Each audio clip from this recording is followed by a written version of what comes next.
Hi there, my name is David, and this is my channel, Intro and Shop Tour. I'm retired and recently began metalworking. My first machine was an Enco 3-in-1 mill drill lathe, purchased on sale with free shipping. I initially ordered a few bits of tooling, but everything I wanted to make using the mill was either too big to fit this machine or too small for the cutter to reach when clamped in the vise provided. So it gathered dust for a couple of years. Since then, I've been watching and learning a lot. I have added some equipment and quite a bit of tooling, although it seems like every project needs another tool bit. Being on a minimal fixed income means having to save up for a month or two or three or, just to buy the tooling or a piece of material for a project. This often results in my forgetting what I was doing in the first place. Whenever I want to make something, I have been searching YouTube, as well as various forums, to see how others have done things. All too often, I find nothing on point, or what I find requires tooling I cannot afford.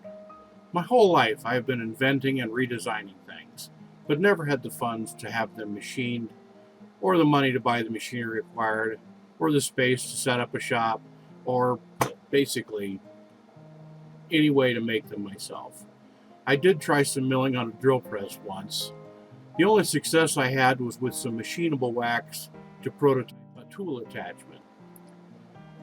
Someday I will build that attachment in metal, and I'll film it for you, but I don't need it now, making it a low priority.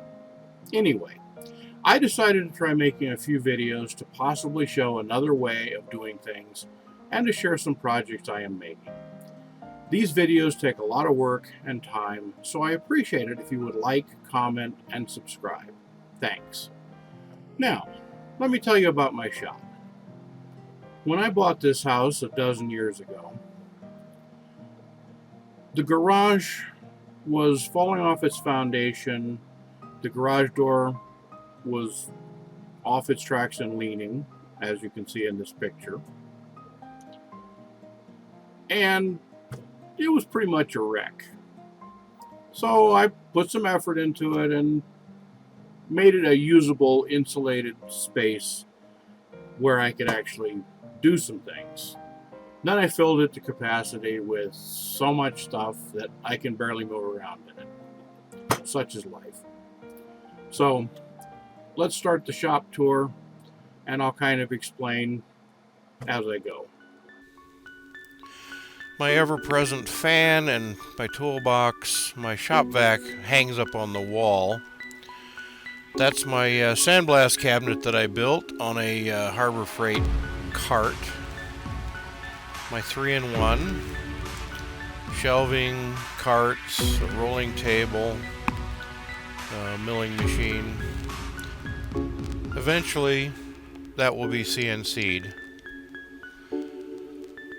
Next to that is my parts washer and my acro bins. Lots of stuff, some organizing going on. My shop crane that I built.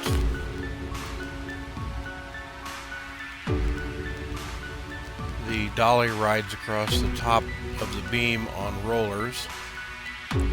My workbench is in there somewhere, surrounded by grid wall that I use for hanging all this stuff up. The back corner, buried under a bunch of boxes, my compressor, my shop press, my bandsaw, my welder. This is my home-built sandblast cabinet. I cut the legs off a pair of old sweatpants to protect my arms. Leather gloves for my hands, the sandblaster itself. As you can see, I'm wedged pretty tightly. One day I hope to be able to enlarge this garage, but no matter how big, it will always get filled up. My whole life I wished I could find someone who would help me machine my ideas into reality on a budget. So along those lines, if you're not in a hurry and don't need the tightest of tolerances, feel free to contact me about your project and we can talk. Now let's talk about donations.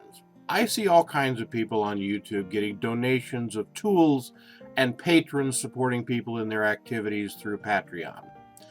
Frankly, I'm not too proud for any of that. If you have some old tooling that you think would be useful or want to contribute material, please contact me. Or in the unlikely event you want to become a patron, I did set up a Patreon page. The link is here somewhere. I think that's enough for now. Please comment and subscribe. Thank you.